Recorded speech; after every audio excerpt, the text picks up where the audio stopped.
Good morning, good afternoon, good evening. It's the political guy, Terrence Atkins.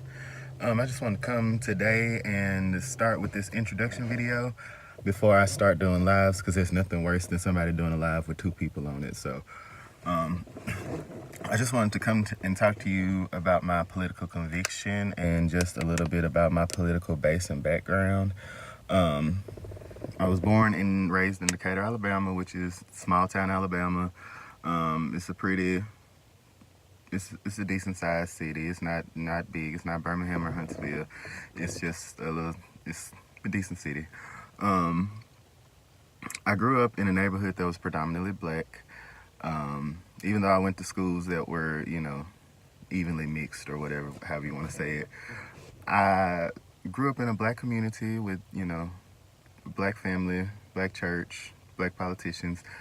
The main thing that I remember about growing up and wanting to be in politics, I remember watching C-SPAN, and it was in the early 90s, so I don't remember them having sound, or if I was just going by, they weren't talking at the time. And I remember just seeing all the people in the chamber and being like, I want to be like them one day. I want to be like them one day. So my political visioning started early on in life, in younger years.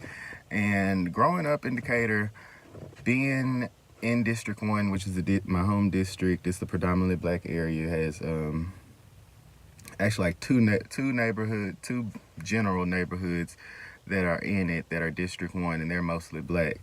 So I've grown up seeing black politicians and black elected people mainly in that district. Let me just say that. Mainly in District 1, where there are black elected politicians. There hasn't been anyone in like city or countywide races to be elected for those positions. So I grew up under Billy Jackson, who is the city councilman. He's been councilman for probably about 22 years for District 1. And then also Michelle King, who is the Board of Education District 1 representative. And I've seen them work hard, and there were also black people before Michelle on the board and before Billy. So those are the two current people that I categorize myself under because I watched them growing up. So growing up watching them, they always advocated for black people, always advocated for African Americans in the city. When I see things in the paper, when I read the paper, or online articles, and I see the votes that have went down, I know that if it's 4-1 or 3-1 or 3-2, depending on who all is at the meeting, I know that one vote more than likely is from Michelle and Billy, and that one vote is for the embetterment of ADOS people in Decatur.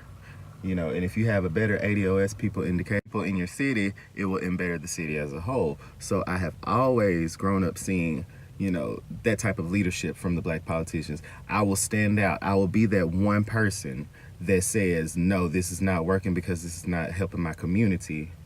And that's who I've grown up under. So to see that and then start to get, more into the national politics and see the CBC and how they're operating, and see, the policy under Barack Obama and how things changed dramatically for black people, and see what was lacked in bills like the Fair Labor Standards Act and Taft-Hartley and all that type of stuff. Just going back and doing research, I see that there's a lack of, I don't know if I want to say blackness in politicians, or I don't know what it is.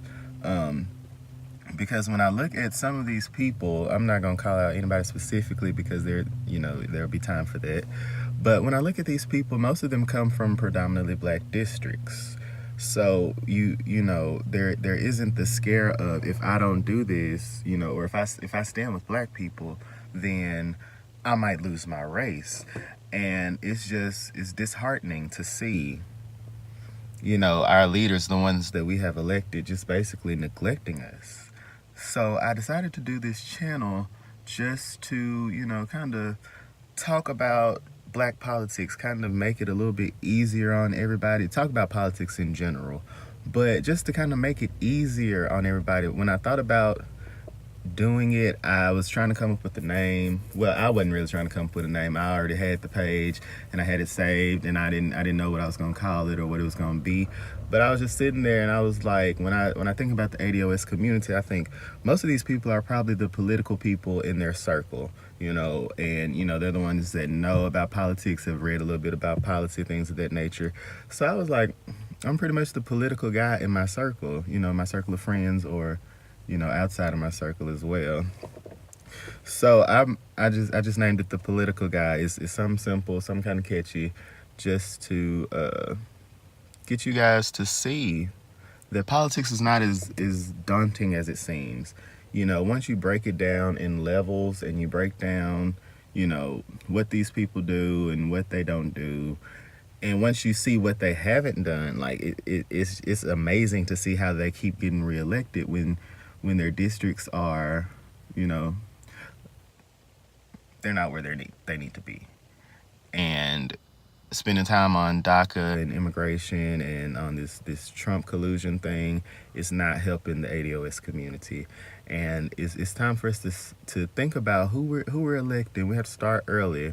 I'm glad that this year, this election cycle was kind of started a little bit earlier. People are getting more involved as far as who they're electing. I wish people would open their eyes a little bit more. I'm tired of seeing that the Democratic Party is splintered, because it is right now. It's the primaries. We have to figure out who we like. If we're gonna vote for any of these people, or Republican, whoever you are, we have to figure out who we like, what we like. We have to have our own political foundation and political background to know what we want from a candidate and what we don't want to see. And we also have to look at policy, what they have done, what they haven't done. So this is just a little intro video into what this page will be about. If you like it, like, share, subscribe, comment. I'll probably do one in a couple days. They'll be little quick videos, probably no more than 10 minutes. I think 5 to 7 is great. So yeah, like, comment, subscribe.